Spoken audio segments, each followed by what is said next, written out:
Searching education के YouTube channel में आप सभी का स्वागत है। आज की क्लास में देखेंगे आरआरबी ग्रुप डी के प्रीवियस ईयर पेपर को। अगर आपको वीडियो अच्छी लगे तो वीडियो को लाइक कीजिएगा, साथ ही साथ इस वीडियो को अपने दोस्तों के साथ शेयर कीजिएगा। रेगुलर वीडियो को प्राप्त करने के लिए इस चैनल को सब्सक्राइब कर ले, साथ ही बेल आइकन को प्रेस कर ले ताकि वीडियो जैसे ही अपलोड हो तो उसका नोटिफिकेशन आपको मिल जाए। तो आइए बिना देरी के स्टार्ट करते हैं आज की महत्वपूर्ण क्लास।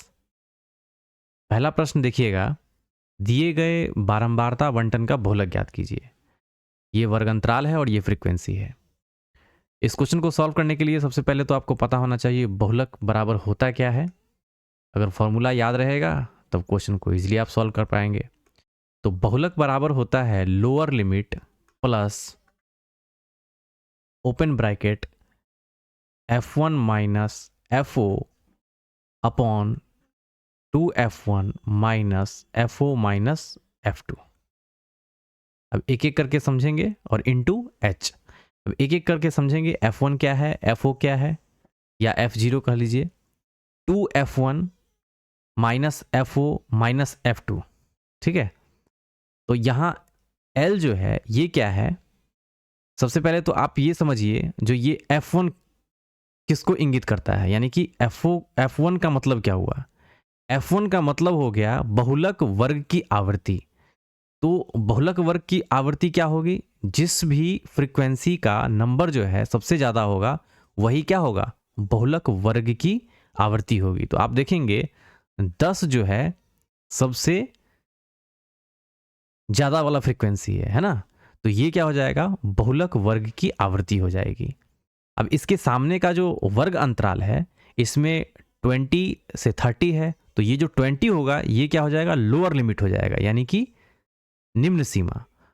तो लोअर लिमिट की जगह पे आप क्या लिखिएगा, 20 प्लस f1। यहां पे f1 की बात हो रही है तो f1 हमने निकाल लिया पहले ही। फ्रीक्वेंसी में सबसे ज्यादा जो फ्रीक्वेंसी वाला नंबर था वो कौन सा था, 10। तो ये हो जाएगा 10 माइनस fo। अब ये fo क्या हो जाएगा, fo जो भी बहुलक वर्ग की आवृत्ति है उसके पहले वाला जो है वर्ग का आवृत्ति हो जाएगा। ठीक है, तो ये हो जाएगा f1, इसको f1 से डिनोट करेंगे, और जो बाद वाला जो आवृत्ति है उसको f2 से कंसीडर करेंगे। ठीक है, तो ये हो जाएगा 8 अपॉन 2 इंटू f1 क्या था 10, तो ये हो जाएगा 10 दूनी 20 माइनस fo अभी जस्ट हमने निकाला 8 और f2 माइनस ये हो जाएगा 2 और इनटू हाइट। हाइट क्या है, तो वर्ग अंतराल के बीच का डिफरेंस। यहां पे देख पा रहे हैं 20 से 10 कितना का डिफरेंस है, 10 का, तो यहां हो जाएगा 10। यही बहुलक का फॉर्मूला हो जाएगा। फॉर्मूला पे हमने क्या किया, सबके वैल्यू को रख दिया। 10 में से 8 गया, ये हो जाएगा 2, ये 20 है और ये 8 2 10, 20 में से 10 गया तो ये हो जाएगा 10 इंटू वट 10, 10 से 10 खत्म, 20 और 2 कितना हो जाएगा 22। तो इसका जो मोड होगा वो क्या निकल के आएगा, 22। अगला प्रश्न देखते हैं। ये कुछ इंपॉर्टेंट फॉर्मूला है मीन, मीडियन और मोड से रिलेटेड। यहाँ पे मीन यानी कि माध्य, माध्य बराबर क्या होता है, सभी संख्याओं का योग बट्टे कुल संख्याएं। उसी पे बेस्ड एक छोटा सा प्रश्न है। आप क्वेश्चंस देखते होंगे, बहुलक, माध्यिका और माध्य से संबंधित एक रिलेशन पूछा जाता है, और ये रेलवे का फेवरेट समझ लीजिए क्वेश्चन है, जिसमें मोड बराबर होता क्या है, 3 गुने माध्यिका माइनस 2 गुने माध्य। इसको एकदम बिल्कुल अच्छे तरीके से याद कर लीजिए, कई बार इससे रिलेटेड क्वेश्चन पूछा गया है। माध्यिका का यहाँ पे फॉर्मूला दिया हुआ है। माध्यिका का फॉर्मूला क्या होता है, lower limit plus n upon 2 minus f upon f into h। यहाँ पे सब डिटेल से दिया हुआ है, आप देख सकते हैं। यहाँ पे अभी जस्ट हमने सॉल्व किया, मोड बराबर lower limit plus f1 minus fo upon 2f1 minus fo minus f2 into h। यहाँ पे देख सकते हैं सबका मीनिंग दिया हुआ है। अगला क्वेश्चन देखते हैं। प्रकाश की एक किरण वक्रता केंद्र से होकर गुजरती हुई अवतल दर्पण पर आपतित होती है, यह डैश के कोण से परिलक्षित होता है। तो इस प्रश्न का उत्तर हो जाएगा ऑप्शन सी 0 डिग्री। आपने आपने अवतल दर्पण के बारे में पढ़ा होगा। मिरर में, अवतल दर्पण में जब इस तरीके से वक्रता केंद्र पर किसकी बात हो रही है, प्रकाश की एक किरण वक्रता केंद्र से होकर गुजरती हुई अवतल दर्पण पर आपतित होती है, तो यह कितने डिग्री का एंगल, तो वक्रता केंद्र पर कोई ऑब्जेक्ट रहता है तो उसका जो इमेज बनेगा वो किस पे बनेगा, वक्रता केंद्र पे ही बनेगा। अब यहाँ पे जो एंगल बन रहा है वो कितना डिग्री का एंगल बन रहा है, 0 डिग्री का एंगल बन रहा है। सिंपल सी बात है। इसको अच्छे से समझने के लिए आप अगली स्लाइड में देखेंगे तो यहाँ पर अवतल दर्पण में प्रतिबिंब का निर्माण किस तरीके से हो रहा है, यहाँ पे पूरा डिटेल से दिया हुआ है। अब देखिए, जब वस्तु को अनंत पर रखा जाता है तो उसकी जो इमेज बनेगी, यानी कि उसका जो प्रतिबिंब की स्थिति होगी वो कहाँ होगी, फोकस पे होगी। ध्यान से समझिएगा इस चीज को। और प्रतिबिंब का आकार कैसा होगा, बहुत छोटा होगा, यानी कि सूक्ष्म होगा। प्रतिबिंब का स्वरूप कैसा होगा, वास्तविक होगा और उल्टा होगा। इसको और अच्छे से समझने के लिए अगली स्लाइड में देखेंगे। वैसे इन सबको डिस्कशन करेंगे अच्छे से, खैर अगली स्लाइड आपको और अच्छे से दिखाते हैं। देखिए, ये इमेज के फॉर्मेट में यहाँ पे दिया हुआ है, यानी कि डायग्राम बना करके दिया हुआ है। तो यहाँ पे देखेंगे पहला वाला जो है, पहला वाला क्या बोला गया, वस्तु अगर अनंत पर हो तो उसके प्रतिबिंब की स्थिति कहाँ पे बनेगी, फोकस पे बनेगी। प्रतिबिंब का आकार कैसा होगा, बहुत छोटा होगा। और प्रतिबिंब का स्वरूप कैसा होगा, वास्तविक और उल्टा। तो पहले कंडीशन को देखते हैं। वस्तु कहाँ पे है, यहाँ पे देखिए इस वाले में वस्तु अनंत पे है, इसका इमेज कहाँ बन रहा है, एफ पे बन रहा है। और इमेज का फॉर्मेशन कैसा है, बिल्कुल छोटा है। Image formed by a concave mirror when the object is placed at infinity. अगला देखते हैं, अगला क्या बोला जा रहा है। और यहां से ऐसा नहीं है, ये इसी तरीके से स्लाइड लगा दिया गया है। यहां से हर एक पॉइंट पे 6 पॉइंट है, ऑब्जेक्ट का पोजीशन 6 तरीके से दिया हुआ है, तो हर एक पे क्वेश्चन पूछा जा चुका है, खास करके रेलवे में। तो काफी इंपॉर्टेंट है, इसको समझ लेते हैं अच्छे तरीके से। अगर वस्तु सी के बाहर हो, यानी कि वक्रता केंद्र के बाहर हो, तो इमेज की जो पोजीशनिंग होगी वहां कहां पे होगी, एफ और सी के बीच होगी। कैसा होगा उसका आकार, छोटा होगा, वास्तविक और उल्टा होगा। तो देख लेते हैं यहाँ पे दूसरा। देखिए, ये दूसरा वाला है, when the object is placed beyond the centre of curvature. यहाँ पे देख रहे हैं, ये सेंटर ऑफ कर्वेचर है सी, और इससे बियॉन्ड है मतलब दूर है। ये ऑब्जेक्ट है ए बी, और इसका जो फॉर्मेशन हो रहा है सी और एफ के बीच में हो रहा है, ये देख रहे हैं बी ए, है ना। और ये कैसा है, उल्टा है और छोटा है। अगला देखते हैं, अगला क्या बोला जा रहा है। वस्तु सी पर अगर हो, तो तीसरा, वस्तु अगर सी पर रहता है, देखिए यहां पे वस्तु सी पे है, थर्ड वाला, when the object is placed at the centre of curvature. यानी कि वस्तु अगर सी पे है तो उसका इमेज कहाँ बनेगा, सी पे ही बनेगा, उल्टा बनेगा और वस्तु के बराबर बनेगा। इस चीज को अच्छे से ध्यान रखिएगा, ठीक है। कई बार खास करके सेंटर ऑफ कर्वेचर से रिलेटेड क्वेश्चन पूछा गया है। वस्तु सी पर है तो सी पर में ही बनेगा उसका इमेज, और समान आकार का बनेगा, और वास्तविक और उल्टा तो बनेगा ही। जब वस्तु एफ और सी के बीच हो, जब वस्तु एफ और सी के बीच हो तो सी के बाहर इसका इमेज बनेगा, और कैसा बनेगा, बड़ा बनेगा, वास्तविक और उल्टा बनेगा। तो चौथा देख लीजिए, चौथा का डायग्राम कैसा है।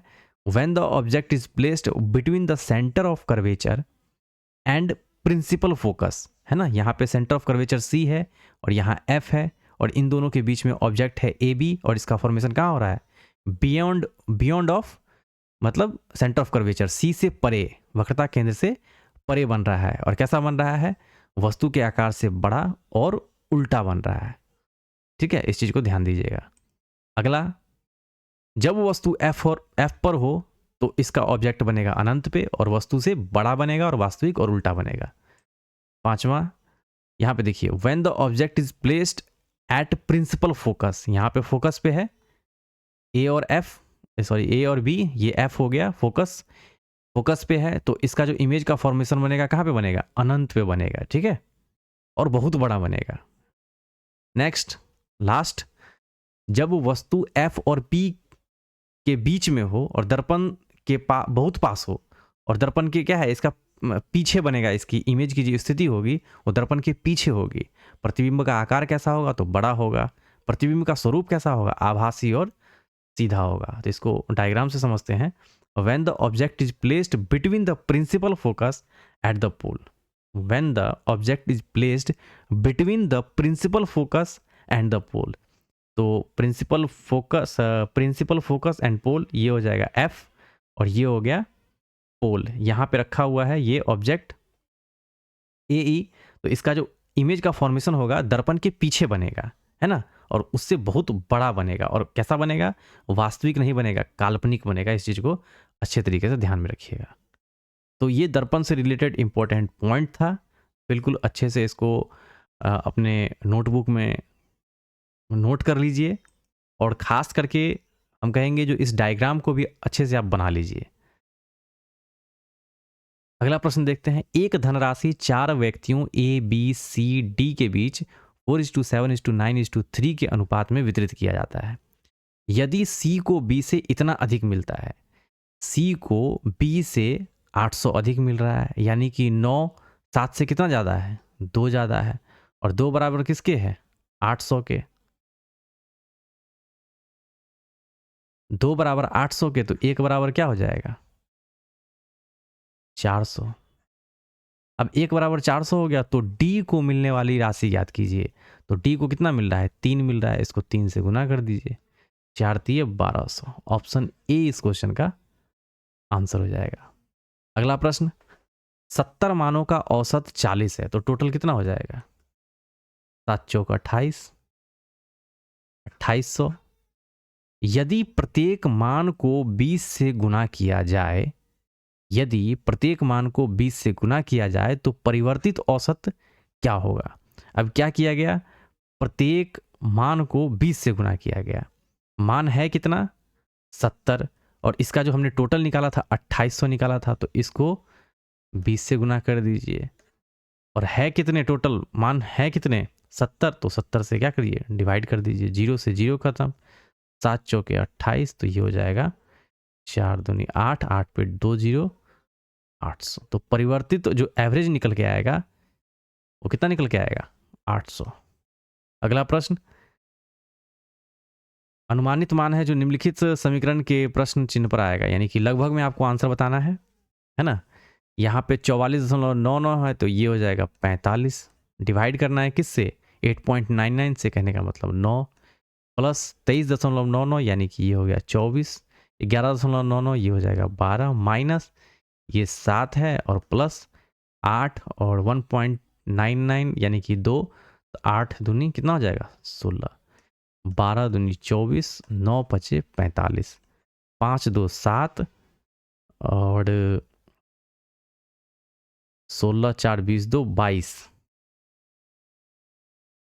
9 पचे 45, 12 दूनी 24, माइनस 7, और ये कितना हो जाएगा? 8 दूनी 16, 5 2 7, है ना, 16 4 20, और 3 23, 23 में से 7 घटा लीजिए, 13 में से 7 6 13, यानी कि 16। ऑप्शन बी इस क्वेश्चन का आंसर हो जाएगा।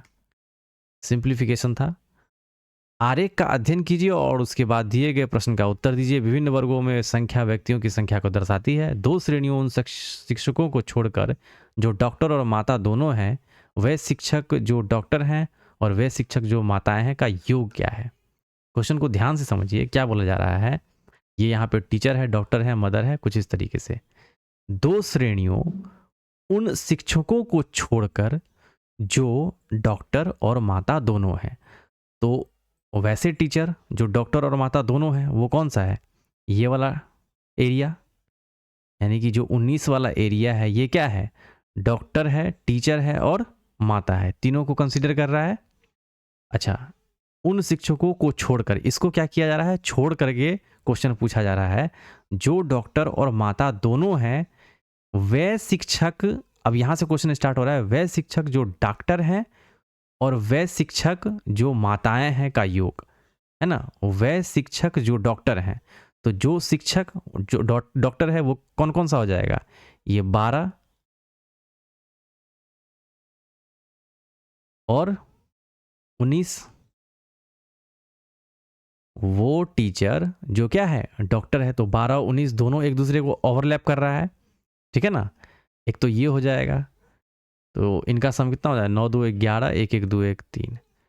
अगला बोला जा रहा है वह शिक्षक जो माताएं हैं, वह शिक्षक जो माताएं हैं। तो वह शिक्षक जो माताएं हैं वो कौन कौन सा हो जाएगा, ये वाला पोर्शन। एक तो ये पहले कंसीडर हो गया, इसका वैल्यू आया 31। अगला बोला जा रहा है वैसे शिक्षक जो माताएं हैं, यानी कि टीचर और मदर एक दूसरे को ओवरलैप कर रहे हैं, ये वाला पोर्शन। तो ये हो जाएगा 22 + 19। तो 9 2 11, 1 2 1 3 1 4, ये हो गया 41। अब यहाँ पे आप देखिएगा 19 जो है 2 बार कंसीडर हुआ है, तो इसको क्या करेंगे, 2 19 इसमें से माइनस कर देंगे। वही बोला जा रहा है ना, 2 श्रेणियों उन शिक्षकों को छोड़कर जो डॉक्टर और माताएं दोनों हैं, यानी कि इनको छोड़ करके बोला जा रहा है। तो वो शिक्षक जो डॉक्टर हैं और वह शिक्षक जो माताएं हैं का योग पूछा जा रहा है। तो इन दोनों को पहले जोड़ लेते हैं, 1 1 2 4 3 7। अब यहाँ पर 2 बार 19 कंसीडर हो गया है, तो 2 बार 19 को क्या करते हैं, घटा लेते हैं। तो ये हो जाएगा 72 - 19 दूनी 38। 12 में से 8 4 12, और 6 में से 3 गया 3, यानी कि 34 जो है इस क्वेश्चन का आंसर हो जाएगा। अगला प्रश्न, 2 प्रतिरोध R1 और R2 समानांतर में जुड़े हुए हैं, उसका समतुल्य प्रतिरोध कितना होगा। तो समतुल्य प्रतिरोध होता क्या है, 1/R, ये पैरेलल में है, RP इस तरीके से कंसीडर कीजिए, और ये है 1R1 + 1/R2। इसको कैलकुलेट कीजिएगा तो ये हो जाएगा R1 और R2, ये हो जाएगा R2 + R1। 1/R parallel is equal to क्या हो जाएगा, 1R1 + R2/R1 R2। Cross multiply कीजिएगा इस तरीके से, तो ये R1 R2 अपॉन में क्या आ जाएगा, R1 + R2 = RP। यही पूछा जा रहा है, आंसर क्या निकल के आएगा, R1 R2 upon R1 + R2। तो ऑप्शन डी इस क्वेश्चन का आंसर हो जाएगा। तो ये फिजिक्स का प्रश्न था, फॉर्मूला बेस्ड था, बस सिर्फ फॉर्मूला इसको आपको बताना था। नेक्स्ट है उस विकल्प का चयन कीजिए जो 5वीं संख्या से उसी प्रकार संबंधित है जैसे दूसरी संख्या पहली संख्या से और चौथी संख्या तीसरी संख्या से। अब ये 8 127 हो गया, 5 49 हो गया, 11 का वैल्यू पूछा जा रहा है। तो 8 को आप कैसे लिखिएगा, 8 का स्क्वायर कर दीजिए, 8 8 64 है ना, और 64 को 2 से मल्टीप्लाई कीजिएगा तो कितना आएगा, 4 दूनी 8 और 6 दूनी 12, यानी कि 128। ये 127 के पास में है, कितना कम है, एक कम है 127। ये हो जाएगा 25 25 दूनी 50, 50 में से एक घटाइएगा तो 49। यही कंडीशन फॉलो कर रहा है, यही पैटर्न। तो 11 का 121 हो जाएगा, और इसको 2 से गुना कीजिएगा तो 200 कितना आ जाएगा, 42 है ना, और 242 में से एक घटाइएगा तो 241। ऑप्शन डी इस क्वेश्चन का आंसर हो जाएगा। नेक्स्ट है त्रिभुज ABC त्रिभुज FED के समरूप है। तो पहले तो ट्रायंगल हम इस तरीके से ले लेते हैं, ध्यान से देखिएगा, ये ट्रायंगल है,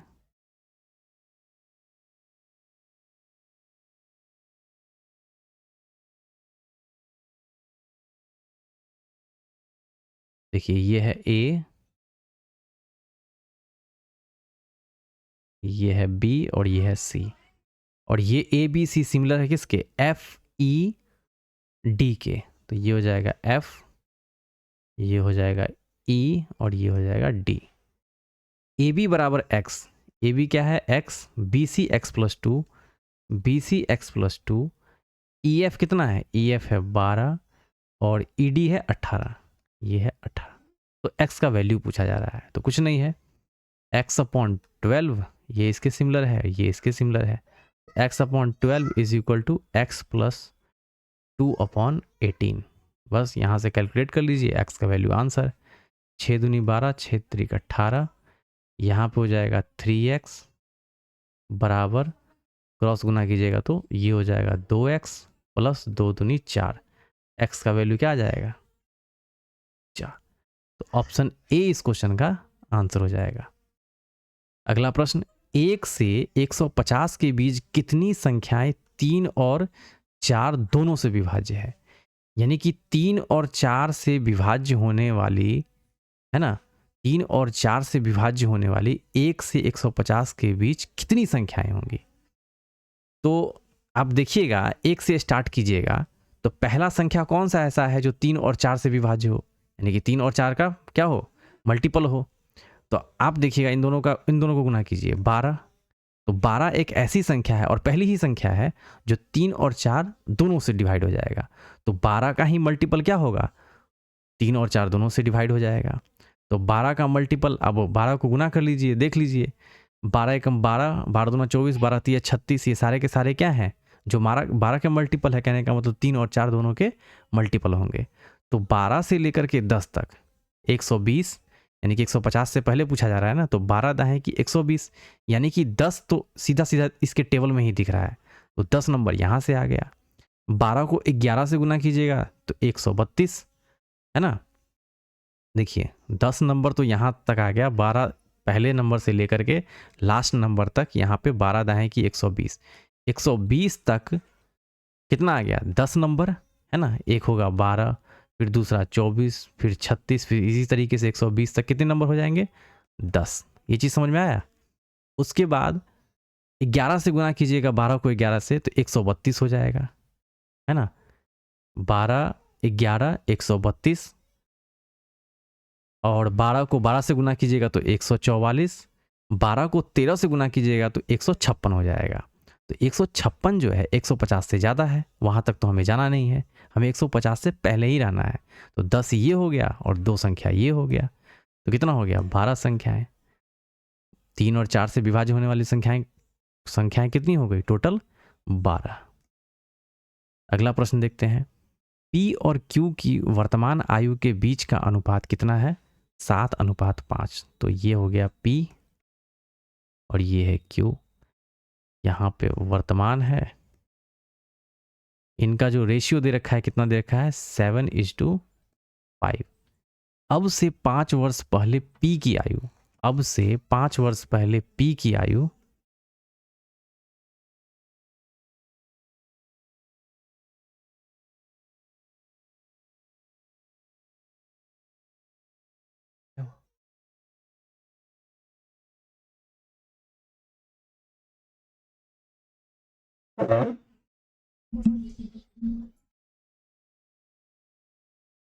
अब से 5 वर्ष पहले P की आयु, है ना। तो यहां से ये हो गया 5 वर्ष पहले P की आयु, अब से 5 वर्ष बाद Q की आयु, यानी कि ये हो जाएगा Q, और ये अब से 5 वर्ष बाद बोला जा रहा है।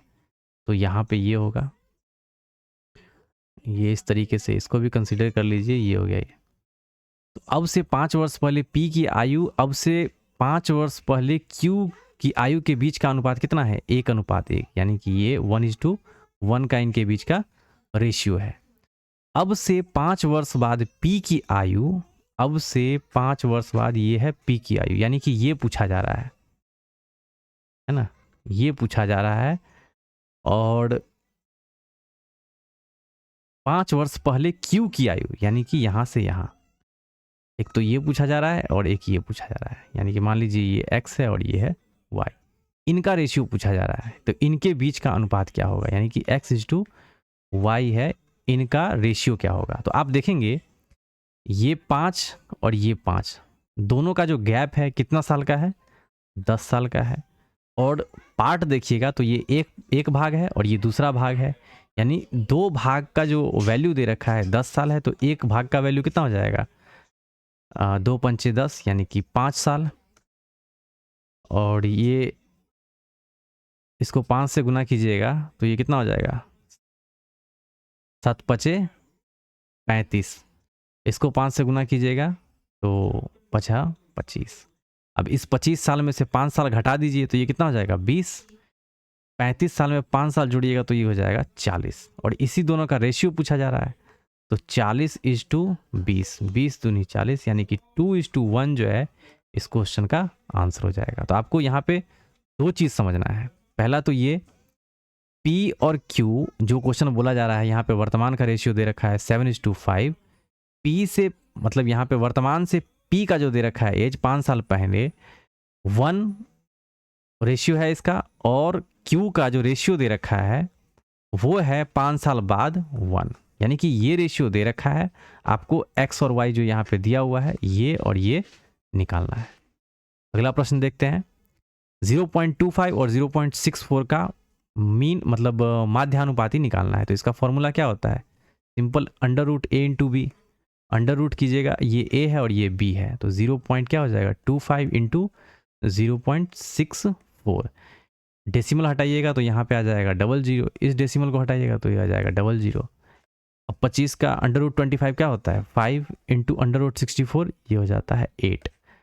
और 200 कितना निकलेगा बाहर 100, 8 पंचे 40 बट्टे कितना हो जाएगा 100, 40 में 100 से डिवाइड कीजिएगा तो कितना आ जाएगा 0.40। तो 0.4 इस क्वेश्चन का आंसर हो जाएगा। फॉर्मूला बेस्ड क्वेश्चन था जैसा कि आप देख रहे हैं। अगली स्लाइड में समरी टेबल है मीन प्रोपोर्शन।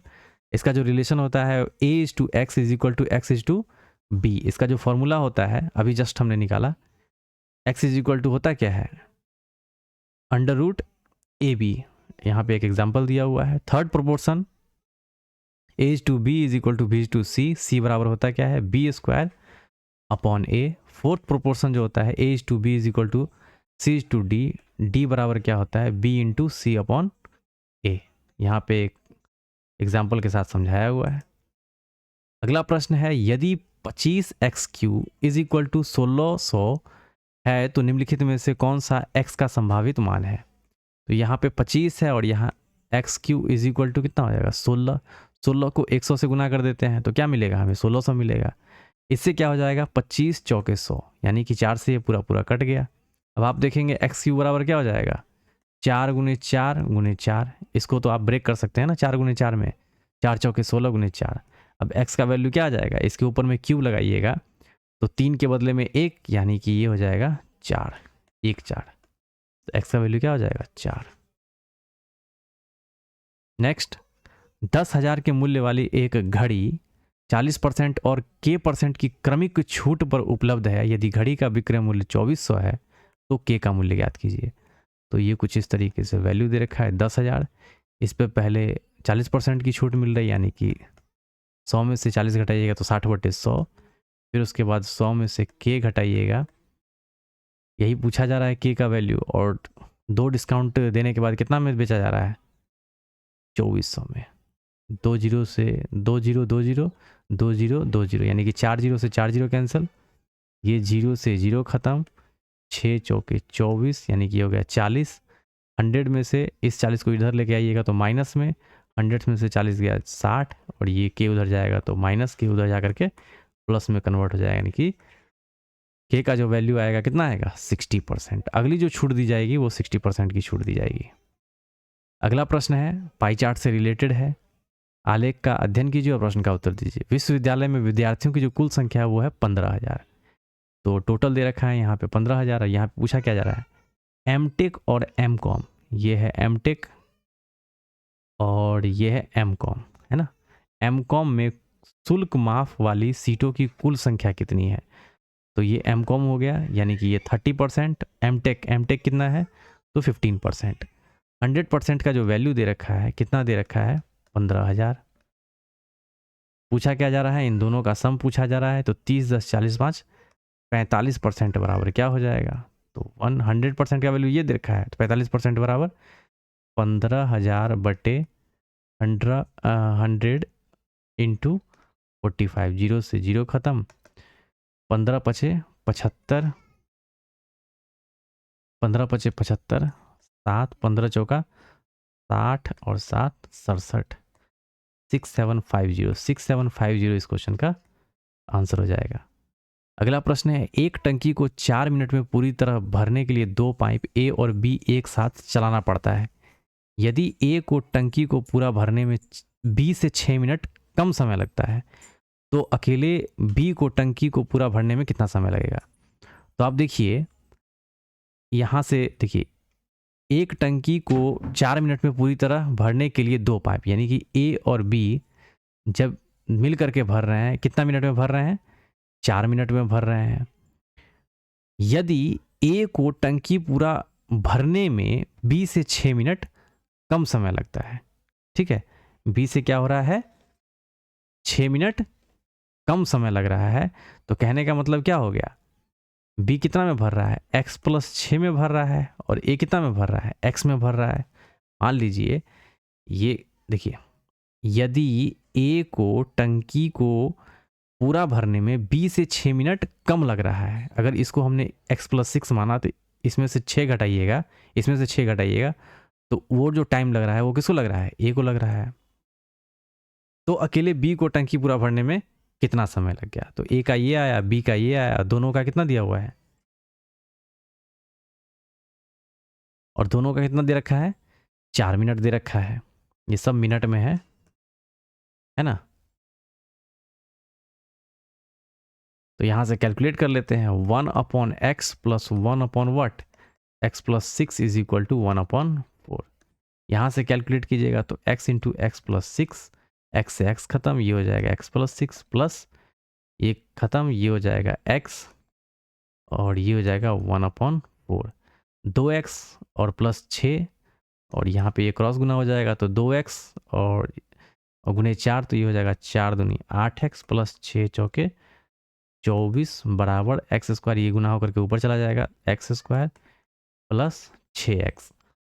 अब यहाँ से देख लीजिए, इसको कैलकुलेट कर लीजिए ना। यहाँ पे ये हो जाएगा 0, इन सब को उठा के उधर ले जाते हैं, एक्स स्क्वायर 8x माइनस का 8x और प्लस का 6x, ये हो जाएगा माइनस का 2x और माइनस का 24, है ना।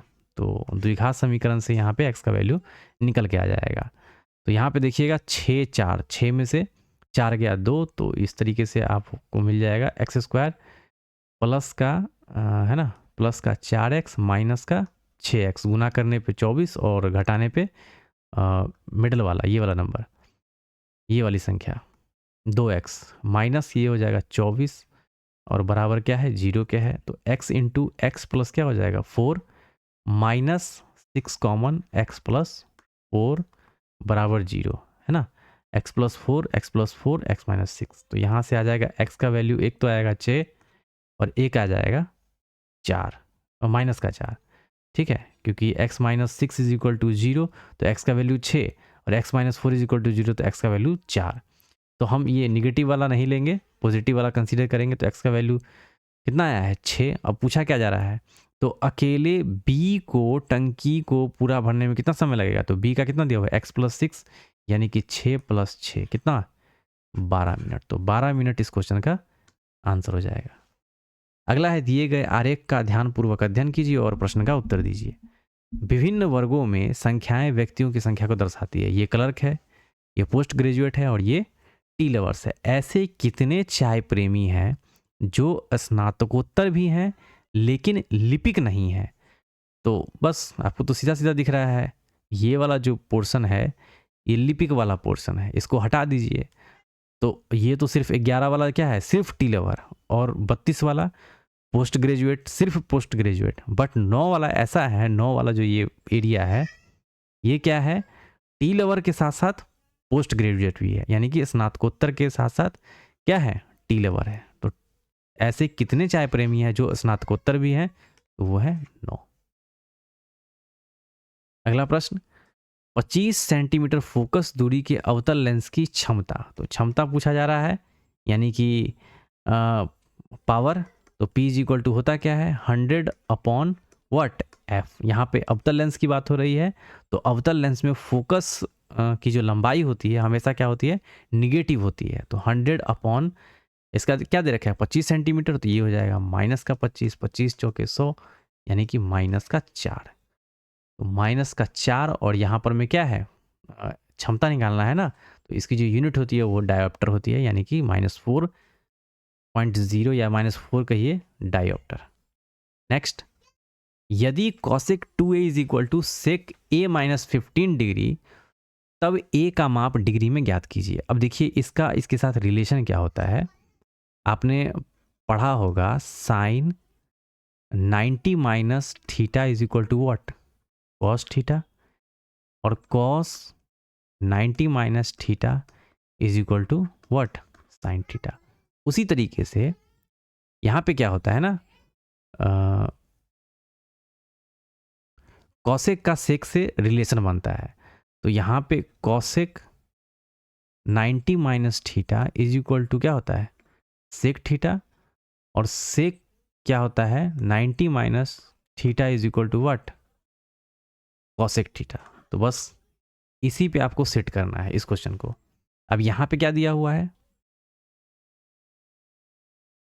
कॉसेक 2a बराबर कॉसेक क्या 90 माइनस व्हाट, a माइनस 15। अब इसको जब सॉल्व कीजिएगा, यहाँ पे देखिए कॉसेक 90 माइनस थीटा क्या दे रखा है, sec theta, cosec 90 minus theta यानी कि 90 माइनस थीटा, इसका फॉर्मेट क्या आ जाएगा, सेक थीटा। तो वही चीज़ इसको हमने क्या किया है, एक्सपेंड किया है। क्यों, कॉसेक से कॉसेक कैंसिल हो जाएगा, तो 2a का वैल्यू क्या मिलेगा 90 माइनस ये क्या है a माइनस 15, तो प्लस माइनस माइनस ये हो जाएगा a माइनस माइनस प्लस का क्या देगा 15। अब यहाँ से a को एक जगह लिख दीजिए, तो 2a इधर आ गया तो ये आ जाएगा 3a, 90 प्लस 15 105, a बराबर 3 3 9 3 5 15। a का वैल्यू पूछा जा रहा था, a का कितना आ जाएगा 35 डिग्री। तो इस क्वेश्चन को सॉल्व करने से पहले आपको ये वाला कॉन्सेप्ट पता होना चाहिए अच्छे तरीके से। जैसा कि आप अगली स्लाइड में देखिएगा, तो यहाँ ट्रिगोनोमेट्री से रिलेटेड यहाँ पे कुछ इंपॉर्टेंट कॉन्सेप्ट दिया हुआ है। In right angle triangle a B c में दिया हुआ है, ये हाइपोटेनस है और ये क्या है, ये side opposite to angle a, यानी एंगल ए के जो सामने की भुजा दिया हुआ है, इसे परपेंडिकुलर बोला जाता है। और ए बी जो है ये क्या है, ये बेस है। तो इस चीज़ को ध्यान रखिएगा, आपने पढ़ा भी होगा ट्रिगोनोमेट्री में, ट्रिगोनोमेट्रिक रेशियो कुछ दे रखा है साइन ए, यानी कि साइन थीटा बराबर क्या होता है ना। इन सब को जो भी दिया हुआ है वो तो इस ट्राइंगल के अकॉर्डिंग दे रखा है ना, बट आपको पता होना चाहिए जब आप ट्राइंगल कंसीडर करते हैं इस तरीके से, यहाँ पे अगर ट्राइंगल है ना, राइट एंगल ट्राइंगल, तो साइन थीटा ये मान लीजिए थीटा है, तो साइन थीटा बराबर क्या होता है लंब बट्टे कर्ण। उसी तरीके से कॉस थीटा बराबर क्या होता है आधार बट्टे कर्ण। टेन थीटा बराबर लंब बट्टे आधार, है ना। साइन का क्या हो जाएगा, उसके बाद टेन, टेन के बाद कॉट, कॉट का हो जाएगा इसका उल्टा, टेन का उल्टा आधार बट्टे लंब। उसी तरीके से कॉस का उल्टा, कॉस का उल्टा हो जाएगा सेक, सेक का क्या हो जाएगा सेक का कर्ण बट्टे आधार, और कॉसेक का क्या हो जाएगा कॉसेक का हो जाएगा कर्ण बट्टे लंब। तो यहाँ पे ये जो भी दिया हुआ है लिखा हुआ है ये इस ट्राइंगल के अकॉर्डिंग दिया हुआ है। Next relations in trigonometric ratio में टेन थीटा बराबर क्या होता है साइन थीटा बट्टे कॉस थीटा, और यहाँ पे साइन थीटा को ही ओपन किया गया है तो 1 अपॉन कॉस थीटा, और ये कॉस थीटा को क्या लिखा गया है 1 upon cos theta is equal to sec theta. तो यहाँ पर मैं देखिए, यहाँ पर मैं अगली स्लाइड में मैं समझा दे रहा हूँ आपको यहाँ पे कैसे ये है सेक ए अपॉन कॉसेक ए कैसे है। साइन थीटा बराबर क्या होता है 1 अपॉन कॉसेक थीटा, तो 1 अपॉन कॉसेक थीटा यहाँ पे इस तरीके से लिखा हुआ है 1 अपॉन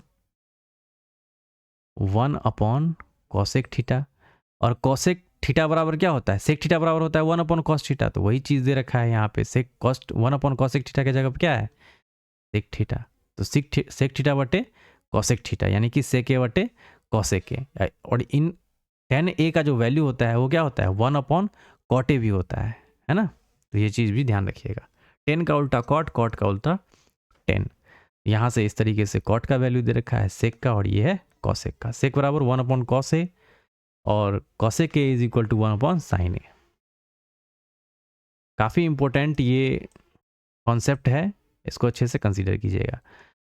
अगला जो दे रखा है इसी पे बेस्ड अभी जस्ट क्वेश्चन बताया गया, sine 90 minus theta is equal to cos theta, और cos 90 minus A is equal to sine A. Theta हम बार बार क्यों बोल रहे हैं, क्योंकि क्या होता है ना, यहाँ पे ये ट्राइंगल है, हम इसको जो है थीटा मान रहे हैं, यहाँ पे ए दिया हुआ है तो ए मान के ये मतलब इसको सॉल्व किया गया है।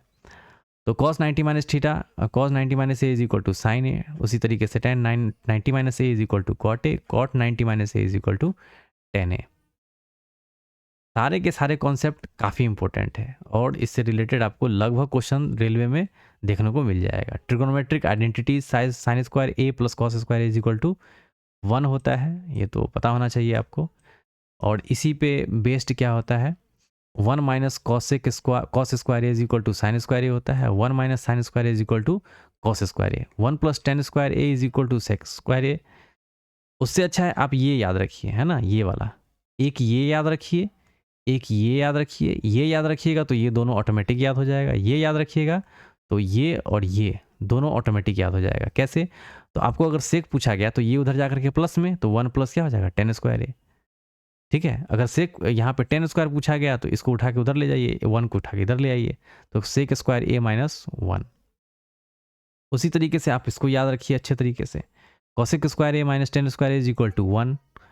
तो ये अगर आपको याद है तो कॉसेक स्क्वायर ए पूछा गया तो 1 प्लस क्या हो जाएगा कॉट स्क्वायर ए, और कॉट स्क्वायर ए पूछा गया तो कॉट स्क्वायर ए को उठा के उधर ले जाइए और 1 को उठा के इधर ले आइए, तो प्लस का चीज़ इधर माइनस में आ जाएगा, तो cosec square a minus 1। Next यहाँ पे दिया हुआ है trigonometric ratio of standards angle. ये अपने आप में बहुत इंपॉर्टेंट है, ठीक है ना। वैल्यू पुटिंग में आपको काफ़ी हेल्प करेगा जब आपको इस तरीके से डिग्री का वैल्यू याद रहेगा। साइन ए 0 डिग्री का वैल्यू 0 होता है, 30 डिग्री का 1/2। एक तो है आप इसको अच्छे तरीके से याद कर लीजिए।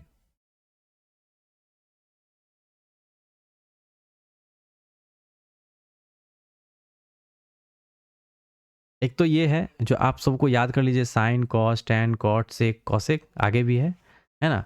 और दूसरा ये है, अगर आप याद नहीं कर पा रहे हैं तो एक बेसिक कॉन्सेप्ट है कि 0 से लेकर के 4 तक लिखिए, 0 1 2 3 4।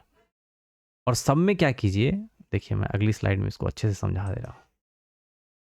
अगर आपने याद नहीं करना है, अगर आप समझना चाहते हैं इसको, तो देखिए ये 0 डिग्री है, ये 30 डिग्री, ये 45 डिग्री, ये 60 डिग्री और ये 90 डिग्री। यहाँ पे 0 है, 1 है, 2 है, 3 है, 4 है। ऊपर वाले का सबका रूट निकाल लीजिए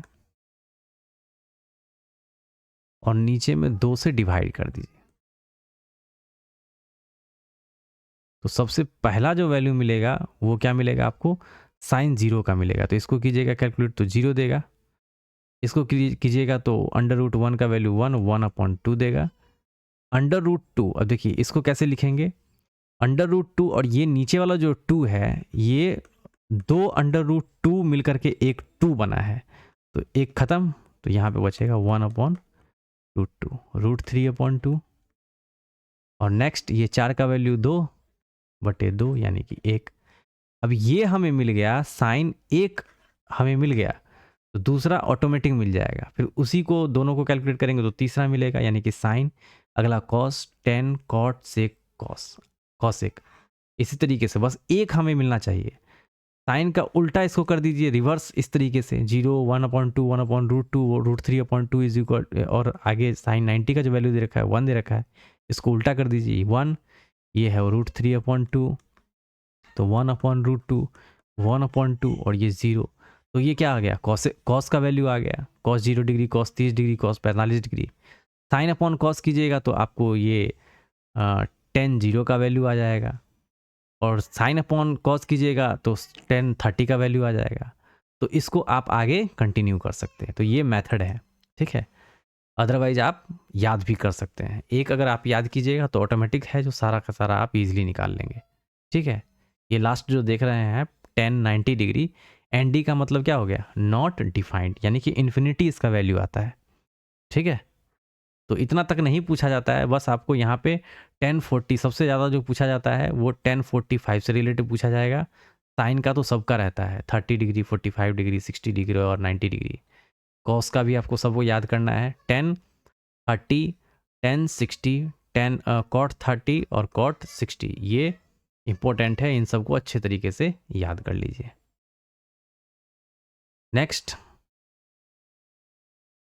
अगला प्रश्न है, रीजनिंग का ही प्रश्न है, 13 84 29 अब देखिए 13 है, 84 है और 29 है, इन दोनों को ऐड कीजिए।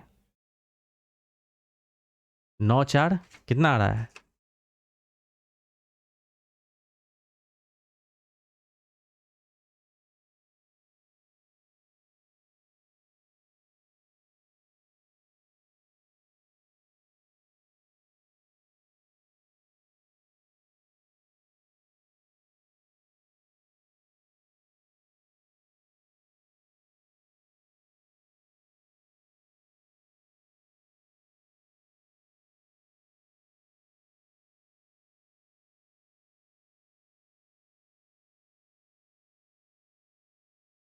या इसको गुना कर लीजिए, 13 दूना 26 और 8 29, 30 दूनी 60 यानी कि 58, 8 6 14, 1 5 2 7 1 8, यानी कि दोनों को गुना दो, मतलब इसको दो से गुना करके जोड़ा जा रहा है। 27 दूनी कितना हो जाएगा? 54 और 34 दूना ये हो जाएगा 68। दोनों को जोड़िए, 8 4 12, 2 1 6 5 11, 11 1 12, 122। उसी तरीके से 25 दूनी 50, 20 दूनी 40, दोनों को जोड़िए तो 90 आ रहा है क्या? तो यही इस क्वेश्चन का क्या हो जाएगा? आंसर हो जाएगा। ठीक है, अगला प्रश्न देखते हैं। 2z माइनस 5y का whole square plus 5z plus 2y का whole square minus 25z square को सरल करना है। तो इसको एक्सपेंड कर लीजिए, एक्सपेंड करने के बाद जो रिजल्ट आएगा वही होगा, या एल्जेब्रिक कोई फॉर्मूला लग रहा है क्या? ठीक है, इसको ओपन ही कर लीजिए, ज़्यादा अच्छा रहेगा। 2 दूनी क्या हो जाएगा? 4z स्क्वायर और प्लस का 25y स्क्वायर और माइनस का a माइनस बी का होल स्क्वायर का फॉर्मूले को एक्सपेंड किया जा रहा है। तो 5 दूनी 10 दूना क्या हो जाएगा? 20 yz और प्लस का क्या है? a प्लस बी का होल स्क्वायर, ये हो जाएगा 25 Z square plus 4y square और प्लस का 5 दूना 10 दूना 20yz और माइनस का क्या है? 25z square. तो आप देखेंगे माइनस का 25z स्क्वायर और प्लस का 25z स्क्वायर ये कैंसिल आउट हो गया, और यहाँ पे है माइनस का 20yz और प्लस का 20yz, ये कैंसिल हो गया। अब यहाँ पे तो कोई नहीं कैंसिल हो रहा है, यहाँ पे ये हो गया 25y स्क्वायर, ये 4y स्क्वायर, तो ये हो जाएगा 29y स्क्वायर और प्लस का 4z स्क्वायर, यही बच रहा है 29y square plus 4z square. Option b इस क्वेश्चन का आंसर हो जाएगा। अगला प्रश्न देखते हैं। अब यहाँ पे एल्जेब्रिक कुछ फॉर्मूला दे रखा है, इसको भी देख लेते हैं। a प्लस बी का whole square, a square plus 2ab plus B square, a minus b का होल स्क्वायर दिया हुआ है। तो इन सब फॉर्मूला को आपने कहीं ना कहीं पढ़ रखा होगा, देख रखा होगा। बस यहाँ पे क्या है, आपको रिवाइज कराने का मकसद है, तो बस आपको इसको अच्छे तरीके से रिवाइज कीजिए। ए स्क्वायर माइनस बी स्क्वायर क्या होता है? A plus b into A minus b. A square plus B square क्या होता है? ए प्लस बी का होल स्क्वायर माइनस 2ab, ए माइनस बी का होल स्क्वायर प्लस 2ab। इसको भी ध्यान रखिएगा, ये काफ़ी इंपॉर्टेंट यहाँ से क्वेश्चन पूछा जाता है। ठीक है ना, डायरेक्ट आपको फॉर्मूला याद रहेगा तो आप इजीली निकाल लेंगे, A square plus B square. Otherwise आपको अगर ये पता है ए प्लस बी का होल स्क्वायर, तो यहाँ से भी निकाल सकते हैं। इसी को क्या किया गया है? एक्सपेंड कर दिया गया है यहाँ पे। ठीक है, आगे देख लेते हैं। ए प्लस बी का होल क्यू, ए क्यू है ना, ऐसे याद रखिए, A cube plus B cube plus 3 what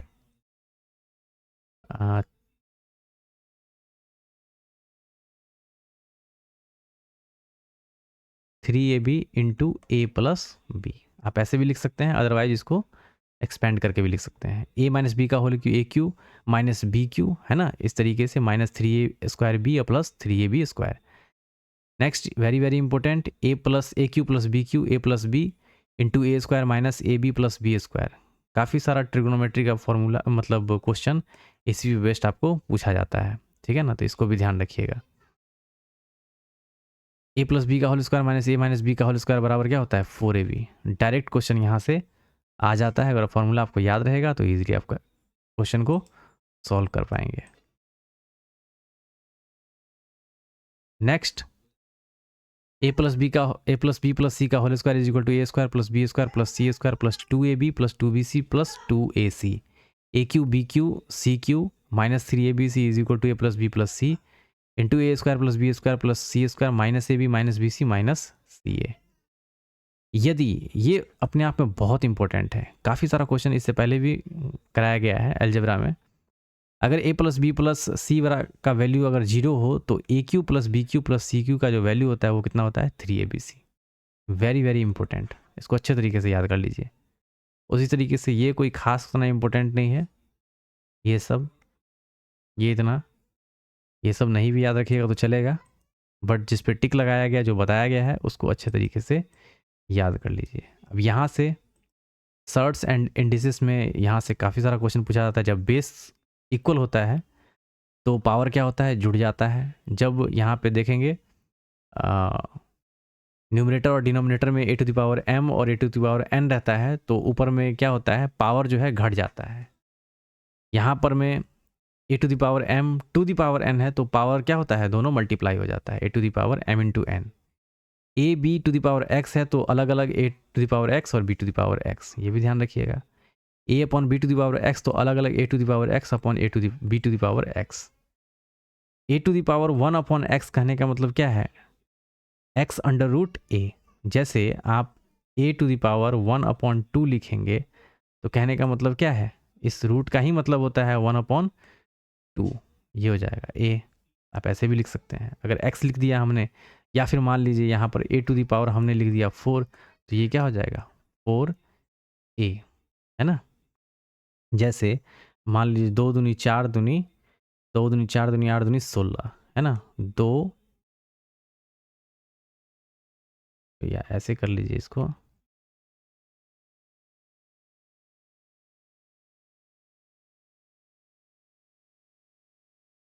चार और ये इस तरीके से 16। तो आप 16 को आप ऐसे लिख सकते हैं 16 टू द पावर 1 अपॉन 4। अब 16 को और ब्रेक करना चाहते हैं तो आप ऐसे लिख सकते हैं 2 के पावर में 4 इंटू 1/4, ये क्या आ जाएगा 2। क्लियर। नेक्स्ट अगला प्रश्न देखते हैं। दिए गए आरेख का ध्यानपूर्वक अध्ययन कीजिए और प्रश्न का उत्तर दीजिए। विभिन्न वर्गों में संख्याएं इकाइयों की संख्या को दर्शाती है। ऐसे कितनी बालकनियां हैं, बालकनियां हैं जो बालकनी जिसको बोला जाता है, ऐसे कितने बालकनी है जो या तो दरवाजे है या खिड़कियां हैं। बालकनी भी है और दरवाजे भी होना चाहिए और खिड़की भी होना चाहिए, है ना। बालकनी ये हो गया, है ना, दरवाजा ये हो गया और खिड़की ये हो गया, है ना। तो ये हो गया 4।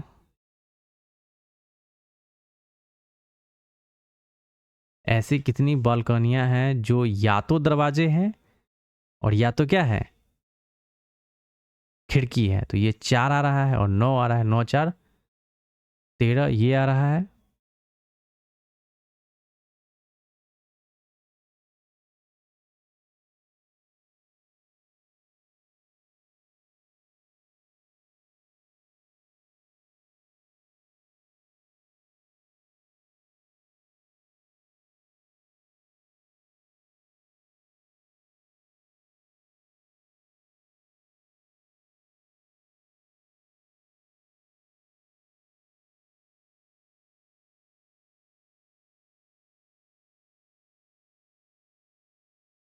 ये है 10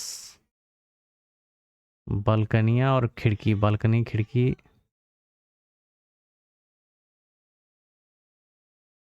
बालकनी और खिड़की। तो एक तो ये हो जाएगा ये 10 वाला पोर्शन, और ये बालकनी खिड़की ये 17 वाला पोर्शन, और या तो बालकनी और या दरवाज़ा ये 4 वाला पोर्शन।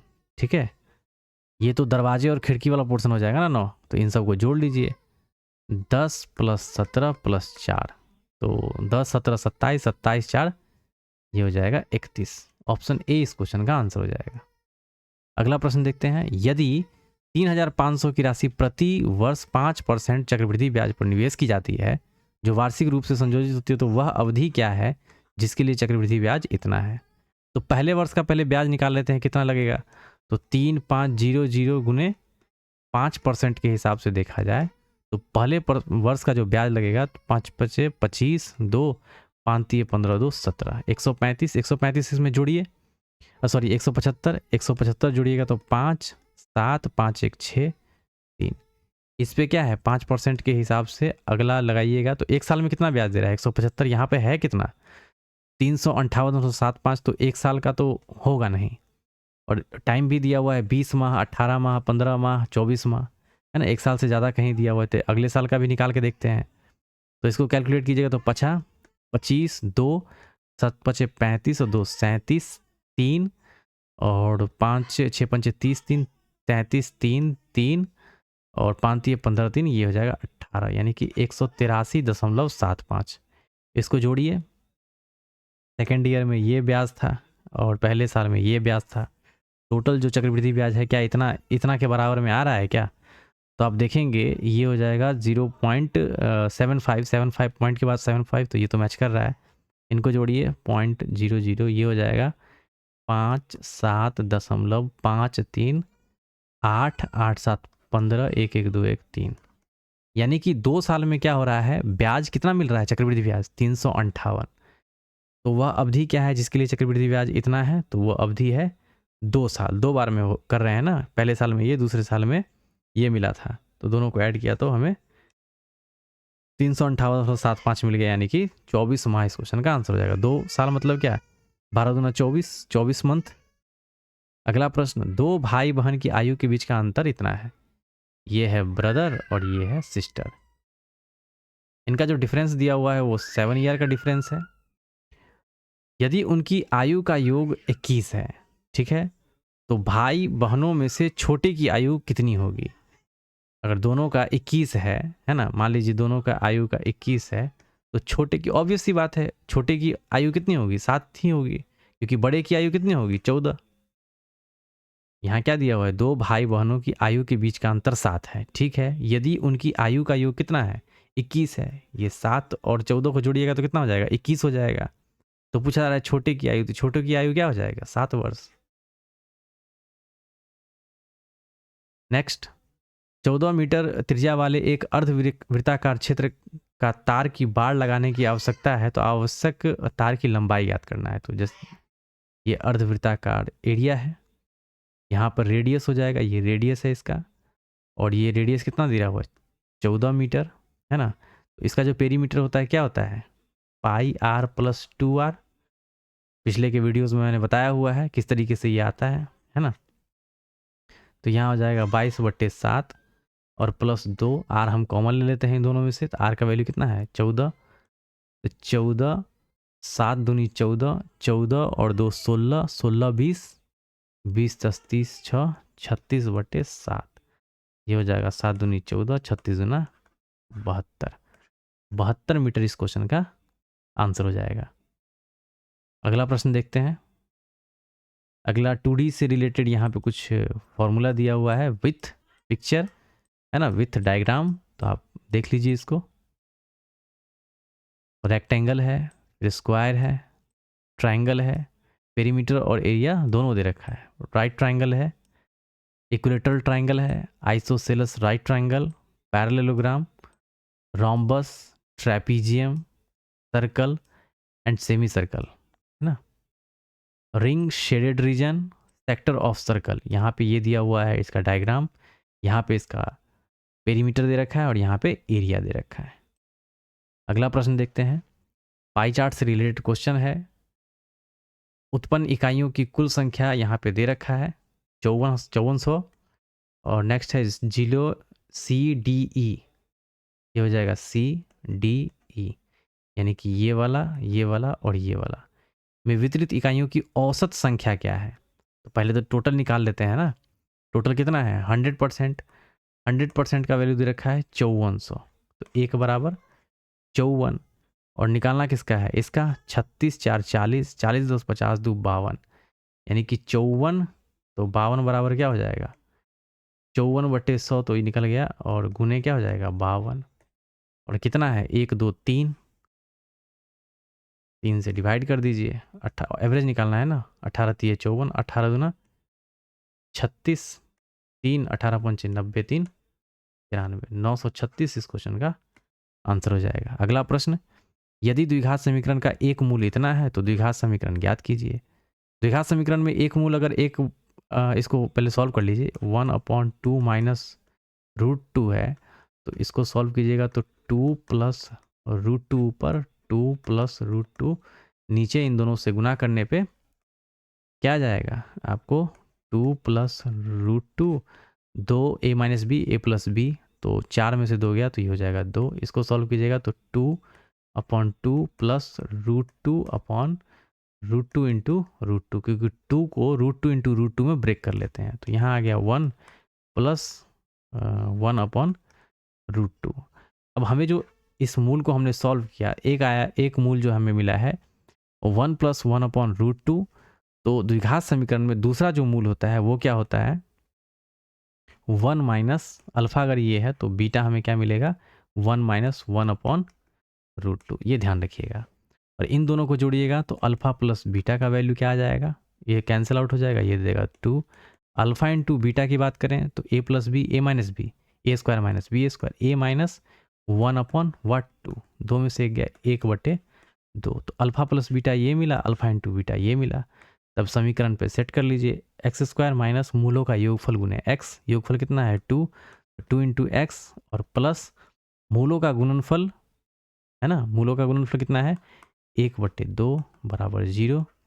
इसको कैलकुलेट कीजिएगा तो 2x square minus 4x plus 1 is equal to 2 उधर जाकर के 0 में कन्वर्ट हो जाएगा। तो यही क्या होगा द्विघात समीकरण 2x square minus 4x, 2x square minus 4x plus 1 is equal to 0। तो इस तरीके का क्वेश्चन में एक मूल अगर ये दिया हुआ है तो पहले तो इसको सॉल्व करेंगे अच्छे तरीके से। जब सॉल्व करने के बाद हमें जो मिलेगा 1 प्लस 1/√2, तो इसका जो मतलब पॉजिटिव ये है तो निगेटिव ये वाला मिलेगा, इस तरीके से 1 प्लस 1/√2। क्यों, तो आपने पढ़ा होगा है ना, x बराबर क्या होता है minus B plus minus √d/2 है, तो एक हमें प्लस है, प्लस हमें अगर मिल गया है तो दूसरा क्या होगा माइनस वाला होगा, ये इस वजह से होता है, ठीक है ना। नेक्स्ट फिजिक्स का क्वेश्चन है, देख लीजिए ध्यान से क्या है पूछा जा रहा है। निम्नलिखित में से कौन सा विकल्प संबंधित क्रम में परिपथ की धारा यानी कि I और तुल्य प्रतिरोध प्रदान करता है। तो यहाँ पे श्रेणी क्रम में सीरीज जुड़ा हुआ है, तो यहाँ पे तुल्य प्रतिरोध अगर R की बात करें तो R क्या हो जाएगा 2 4 2 6 6 3 9 3 12, तो एक तो हो जाएगा 12 ये, और ये तो होगा नहीं, या तो 12 ओम ये होगा या तो 12 ओम ये होगा। अब यहाँ पे क्या बोला जा रहा है, R हमें ये मिल गया, V इज इक्वल टू क्या होता है IR है ना, V is equal to IR, V का जो वैल्यू दे रखा है 6 वोल्ट, तो ये हो जाएगा 6 बराबर I गुने 12, R यहाँ से 6/12 बराबर I, 6 दूनी 12 1/2, 1/2 बराबर क्या हो जाएगा 0.5 एम्पियर, 0.5 एम्पियर। ऑप्शन सी इस क्वेश्चन का आंसर हो जाएगा। अगला प्रश्न है, ए और बी मिलकर 9 दिन में काम करता है, 9 दिन में बी और सी मिलकर कितना दिन में करता है, ए और बी 9 दिन में, बी और सी 18 दिन में, सी और ए कितना दिन में करता है 27 दिन में। यहाँ से इनका टोटल वर्क निकाल लीजिए, टोटल वर्क कितना हो जाएगा 27 54 6 3 2, यहाँ से आ जाएगा 2a प्लस बी प्लस सी, ऐसे समझिएगा इन सब के बीच में प्लस है, ठीक है ना, इज इक्वल टू 6 3 9 2 11। तो इनकी जो एफिशिएंसी हो जाएगी a प्लस बी प्लस सी की एफिशिएंसी हो जाएगी 11/2। ए बी सी एक साथ काम करते हुए समान कार्य को कितने दिन में पूरा करेगा, तो 54/11/2, 2 ऊपर चला जाएगा, 4 दूनी 8 5 दूनी 10/11, 11 नमा 99, और 99 9 108/11, 9.9/11 इस क्वेश्चन का आंसर हो जाएगा। अगला प्रश्न, अब देखिएगा, यदि triangle A B C congruent यानी कि सर्वांगसम है ट्रायंगल पी क्यू आर के, तो निम्नलिखित में से कौन सा आवश्यक रूप से सत्य नहीं है, नहीं बोला जा रहा है, ध्यान दीजिएगा। तो ये इस तरीके से ट्रायंगल है ए बी सी, और ये इसके कॉन्ग्रुएंट है, सर्वांगसम है किसके पी क्यू आर के, तो ये है पी, ये है क्यू, ये है आर। अब एक एक करके देखते हैं। ए बराबर पी, तो ये ए बराबर पी, ठीक है। बी क्यू, ये बी है, ये क्यू है, ठीक है। सी और आर, ठीक है, यानी कि ऑप्शन 1 तो ठीक है।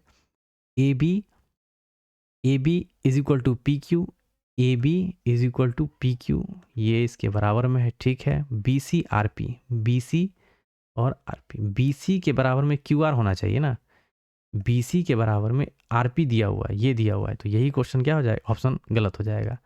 अब अगला देखिए, ये भी चेक कर लेते हैं। ए बी पी क्यू के बराबर क्या, ए बी पी क्यू के बराबर है। बी सी क्यू आर के बराबर में है, ठीक है। और ए पी, ए और पी के बराबर में है, ये तो ठीक है। ए बी पी क्यू के बराबर है, बी सी क्यू आर के बराबर है, और सी ए आर पी या पी आर, ए सी पी आर या आर पी के बराबर है, तो ये भी ऑप्शन हमारा सही है।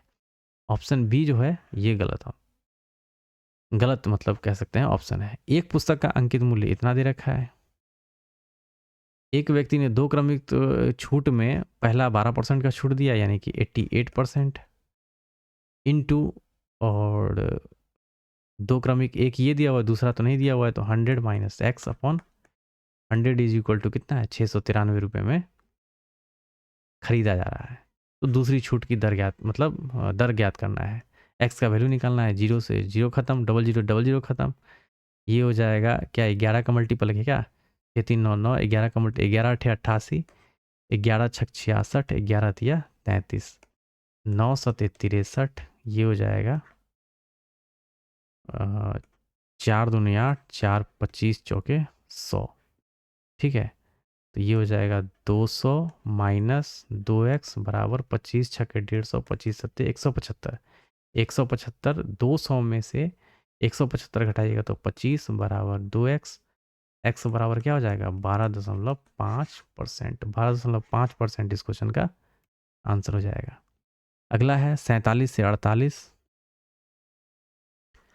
47 से 48, 48 से कितना बढ़ रहा है, 4 बढ़ रहा है, 52, 52 से एक एकम एक एकम एक, 2 दूना 4, 3 तीन होती है 27, 7 दो 9, 5 दो 7, 7 9, 1 का क्यू पर देखिए, यहाँ पे जो दिया हुआ है 1 का क्यू दिया हुआ है, 2 का स्क्वायर दिया हुआ है, 3 का क्यू दिया हुआ है, तो 4 का स्क्वायर हो जाएगा, यानी कि 16, 9 6 15, 1 7 1 8 1 9, 95 के बाद 5 का क्या हो जाएगा, क्यू हो जाएगा, यानी कि 125 जुटेगा, 5 5 10, 1 9 2 11 1 12 1 1 220 इस क्वेश्चन का आंसर हो जाएगा। अगला प्रश्न देखते हैं। वह सबसे बड़ी संख्या ज्ञात कीजिए जिसे इतना इतना से को विभाजित करने पर प्रत्येक स्थिति में एक ही शेषफल प्राप्त होता है।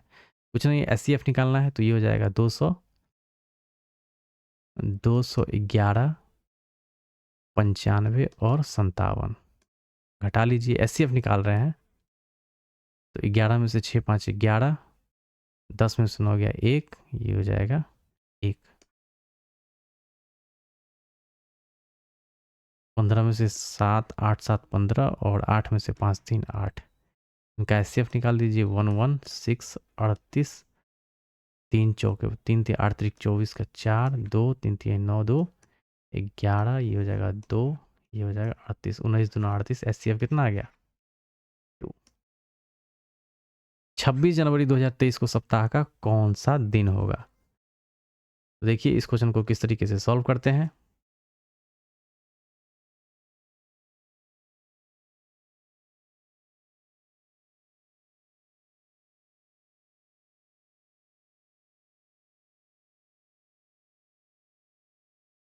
अब 26 जनवरी 2003 को सप्ताह का कौन सा दिन था, तो यहाँ पे हम ऑड डेज मेथड का इस्तेमाल करेंगे। 2003 में 2003 में ऑड डेज की संख्या कितनी होगी 2003 में, ये तो पहले 2000 की बात करते हैं।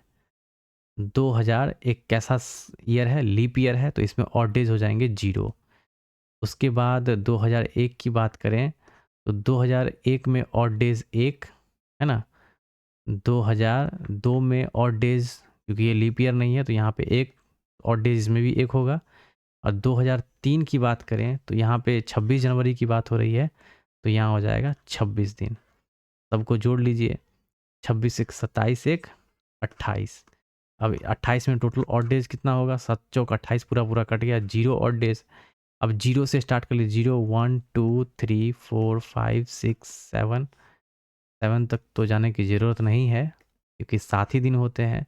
और स्टार्ट कहाँ से होता है, रविवार सोमवार मंगल बुध बृहस्पति शुक्र शनि। 0 से 1, रवि सोम मंगल बुध बृहस्पति शुक्र शनि रवि। तो यहाँ पे 0 हमारा आया है आंसर, है ना, कट के कितना आया है, रिमाइंडर जो आएगा वही डेज होगा। तो 0 0 किसको कंसिडर कर रहा है, रविवार को। तो ऑप्शन बी इस क्वेश्चन का आंसर हो जाएगा। अगला, एक बंद घनाभ का कुल पृष्ठीय क्षेत्रफल ज्ञात कीजिए जिसकी लंबाई चौड़ाई और ऊंचाई दे रखा है। घनाभ का जो पृष्ठ क्षेत्रफल होता है क्या होता है, 2 इंटू एल बी, यानी कि 16 12 16 दूना 32 2 3 16 कम 16 3 19 प्लस 12 ठे 96 प्लस 16 ठे 128, सबको जोड़ के 2 से गुना कर दीजिए। तो 6 2 8 8 8 16 6 1 9 1 10 9 19 19 1 20 1 21 2 2 1 3 3 1 4 416 यानी कि 832 832 इस क्वेश्चन का आंसर हो जाएगा। अगला प्रश्न, आगे कुछ इस तरीके से फॉर्मूला दे रखा है, 3D फॉर्मूला, आप इसको अच्छे तरीके से देख सकते हैं। ये कर्व सरफेस एरिया है, टोटल सरफेस एरिया, और ये वॉल्यूम है। ये सिलेंडर है, हॉलो सिलेंडर है। उसके बाद राइट सर्कुलर कोन है, फर्स्ट टर्म है यानी कि बाल्टी, स्फीयर गोला, उसके बाद है hollow sphere, next hemisphere, hollow में semi hemisphere, next cone से रिलेटेड कुछ बेसिक कॉन्सेप्ट। तो इसको आप अच्छे तरीके से वीडियो को पॉज कर लीजिए और अच्छे तरीके से नोट कर लीजिए। अगला प्रश्न देखते हैं। समीकरण इतना को इस प्रकार से लिखा जाता है, तो कुछ नहीं है, इसको एक्सपेंड कर दीजिए। यहाँ पे क्या है, 2x², 6 चौके 24, सॉरी 6 दूनी 12, इसको कैसे लिख सकते हैं, 6 दूनी 12 और 6 दूनी 12 4 3 7 4 3 12, यानी कि ये 4x प्लस 3x दिया हुआ है और प्लस में 6 बराबर 0, 2x common, x plus 2 plus 3x plus 2 बराबर 0। तो x plus 2 into 2x plus 3, x plus 2 x plus 2 x plus 2 और 2x प्लस 3, ऑप्शन डी इस क्वेश्चन का आंसर हो जाएगा। अगला प्रश्न, a² plus b² is equal to 50, A B 7 है, तो यहाँ पे a minus B upon a plus B याद करना है। तो आप देखेंगे 7 गुने 1 7 एकम 7, 7 स्क्वायर 49 और 1 स्क्वायर 1, 7 और 1 49 और 1 50 हो जाएगा।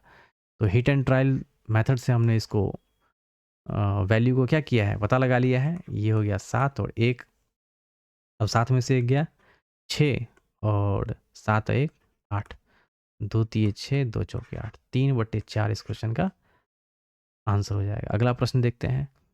उत्तल एक बिंब की उत्तल दर्पण के सामने 24 सेंटीमीटर की दूरी पर रखा गया है। इसका प्रतिबिंब दर्पण के पीछे 12 सेंटीमीटर की दूरी पर बनता है। दर्पण की फोकस दूरी कितनी है। तो सीधा सीधा दर्पण का फॉर्मूला पे बेस्ड क्वेश्चन है। फॉर्मूला क्या होता है, दर्पण का फॉर्मूला जो होता है वो होता है 1/v plus 1/u is equal to 1/f। 1/v दर्पण की फोकस दूरी पूछा जा रहा है, यानी कि f पूछा जा रहा है। 1/v बिंब को उत्तल दर्पण के सामने 24 सेंटीमीटर की दूरी पर रखा जा रहा है, यानी कि वस्तु की दूरी यहाँ पे u दिया हुआ है और इसका जो प्रतिबिंब बन रहा है 12 सेंटीमीटर की दूरी पर बनता है। तो 1/, हो जाएगा 12, और चूंकि यहाँ पे इसका 24 सेंटीमीटर है तो ये क्या हो जाएगा, इसका उत्तल दर्पण की बात हो रही है, ये हो जाएगा निगेटिव में। तो ये हो जाएगा प्लस माइनस 1/-24 बराबर 1/f।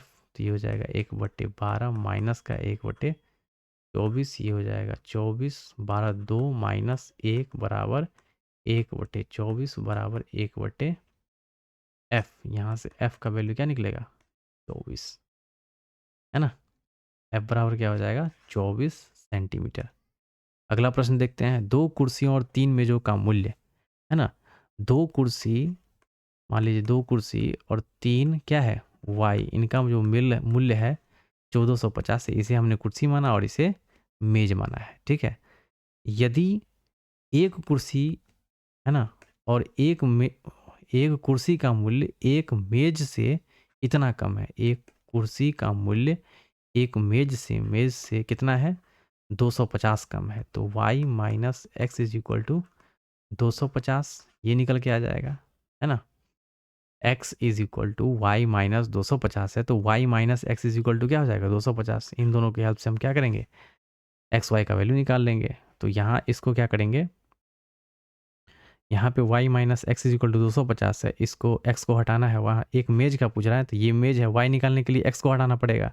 तो x के साथ 2 है, इसको 2 से गुना कर देते हैं, तो हो जाएगा 2y माइनस वट 2x is equal to 500, plus का 2x माइनस का 2x, इन दो समीकरण हो गए एक तरह से, तो ये और ये कैंसिल आउट हो जाएगा, 3 और 2 ये हो जाएगा 5y बराबर 1450 और ये 500, 14 5 1900 कितना हो जाएगा 50, 5 से काटिएगा तो 5 दिए 15, 5 नवा 45 जीरो, यानी एक मेज का जो मूल्य हो जाएगा 390 आ जाएगा। अगला प्रश्न देखते हैं, एक गांव है ना, गांव ए की जनसंख्या इतना है जो प्रतिवर्ष इतना की दर से घट रही है, गांव बी की जनसंख्या इतना है जो प्रतिवर्ष 800 की दर से बढ़ रही है, कितने वर्षों में दोनों गांव की जनसंख्या समान हो जाएगी।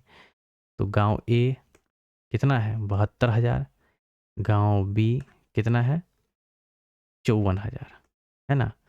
यहाँ से देखिए पहले ही ऑप्शन से चेक करते हैं, पहला दूसरा तीसरा चौथा, ये 7 साल है ना, ये 10 साल है, 12 साल है, 15 साल है। ए में क्या हो रहा है 1,000 की दर से घट रही है, तो क्या करते हैं ये 7 साल में पहले तो देखते हैं 7 साल में बराबर हो रहा है क्या, तो यहाँ 7 साल का कितना हो जाएगा 7,000, तो इसको घटाते हैं, है ना, तो ये 0 0 0 12 में से 7 गया, 7 5 12, ये हो जाएगा 65,000।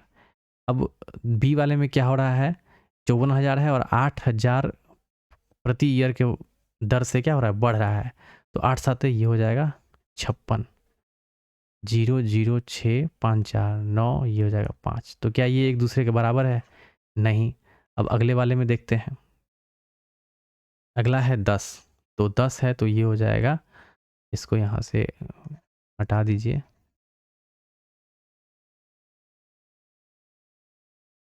बाई ऑप्शन ही इस क्वेश्चन को सॉल्व करते हैं, ठीक है ना। तो 10 से मल्टीप्लाई कीजिएगा तो ये हो जाएगा 10,000, है ना, 0 0 0 2, ये हो जाएगा 62,000, और इसको 10 से मल्टीप्लाई कीजिएगा तो ये हो जाएगा 8,000, 0 0 0 8 4 12 5 1 6, यानी कि 10 साल में क्या हो जाएगा दोनों गांवों की जनसंख्या बराबर हो जाएगी। तो ऑप्शन बी इस क्वेश्चन का आंसर हो जाएगा, अगला ऑप्शन चेक करने की जरूरत नहीं है। नेक्स्ट श्रृंखला दिया हुआ है, इसको अगला अगला यहाँ पे क्या आएगा 12, 12 में कितना जुड़ रहा है 5 17, 17 प्लस 17 प्लस वट 15, 17 7 5 12 2 1 1 2 1 3 32, 32 प्लस 5 10 15, 15 10 25, क्या 25, तो 5 2 7 और 3 2 5 57, ठीक है 57, 10 10 का बढ़ रहा है 10 10, फिर 10 बढ़ेगा तो कितना हो जाएगा 35, 35 गुना 70 57 है ना, 35 गुना 70 70 20 70 20 90, और 7 5 बढ़ यहाँ पे तो हो गया 92, और 92 प्लस 35 और ये हो जाएगा 45, है ना 45 आ जाएगा, तो 5 2 7 और 9 4 ये हो जाएगा 13, यानी कि 137 क्वेश्चन का आंसर हो जाएगा। अगला प्रश्न देखते हैं, तो ये लास्ट प्रश्न था, ठीक है। आपको वीडियो का सोल्यूशन कैसा लग रहा है, इसमें कुछ हमने फिजिक्स के क्वेश्चन को भी डाला, कुछ रीजनिंग के प्रश्न भी थे, और मैथ के तो थे ही थे। देखिए मेरा मकसद है कि जो भी थोड़े से कॉम्प्लिकेटेड क्वेश्चन है, जो बार बार क्वेश्चन आ रहे हैं, तो उसको थोड़ा सा प्रैक्टिस में लाया जाए। मैथ के क्वेश्चन है जो पूछे जा रहे हैं सेम पैटर्न है, कुछ एक क्वेश्चन को छोड़ दिया जाए तो कुछ कुछ जो पीछे पूछा जा रहा है वो उसी आधार पर में अगले सेटों में क्वेश्चन देखा जा रहा है। बट कुछ फिजिक्स के क्वेश्चन हैं, कुछ रीजनिंग के हैं जो थोड़े से कॉम्प्लिकेटेड है, तो उनको भी हम क्या कर रहे हैं प्रैक्टिस में शामिल कर रहे हैं। आपको वीडियो का सोल्यूशन कैसा लग रहा है, आप कमेंट सेक्शन में ज़रूर अपनी प्रतिक्रिया दीजिए। वीडियो में बने रहने के लिए बहुत बहुत धन्यवाद।